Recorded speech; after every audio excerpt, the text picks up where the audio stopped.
Crear solicitud de nota a cargo. Para crear una solicitud de nota a cargo, digitamos la transacción VA01 y aquí vamos a indicar la clase de pedido. En este caso, la clase de pedido es DR. Indicamos la organización de ventas correspondiente, el canal de distribución y el sector. Posteriormente damos Enter. Por default, el sistema nos pide una referencia obligatoria. Esta referencia debe ser una factura. Por lo tanto, indicamos la misma y damos clic en el botón Tomar. Ahora, el sistema me ha traído todos los datos que tiene como referencia esta factura. Como esta solicitud de nota a cargo es solo por concepto, eliminaré la posición que me trajo por default.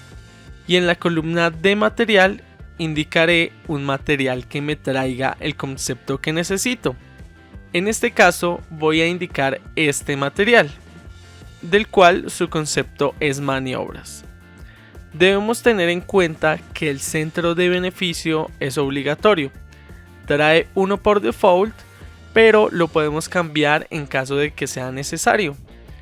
Ahora bien, en la pestaña de ventas vamos a seleccionar el motivo de pedido y para este caso seleccionaré el mismo que es maniobras y por último colocaré el monto por el cual quiero que salga la nota de cargo. En este caso van a ser 2000.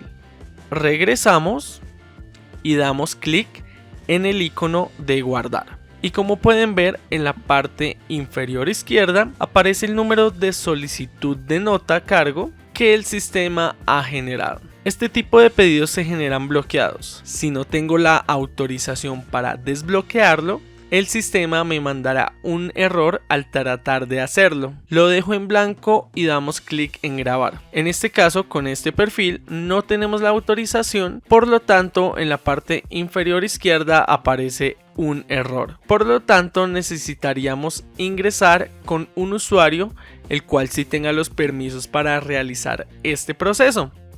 Para ver el ejemplo, aquí estoy ingresando con otro usuario, el cual sí tiene la autorización para desbloquear.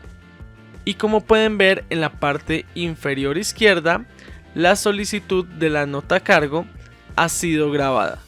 Ahora vuelvo a entrar y como pueden ver ya no tiene el bloqueo para la factura. Ahora vamos a regresar al menú principal, ya que por último les voy a indicar cómo facturar esta solicitud de nota a cargo y para ello ingresamos a la transacción VF01. Aquí indicamos el número de pedido que deseamos facturar. Esta factura es mi solicitud de nota de cargo. Damos Enter y por último clic en el icono de grabar. Y como pueden ver en la parte inferior izquierda aparece el número que el sistema ha dado para la solicitud de nota a cargo. Esperamos que les haya servido mucho esta información. Si es así, no olviden suscribirse a este canal. Hasta la próxima.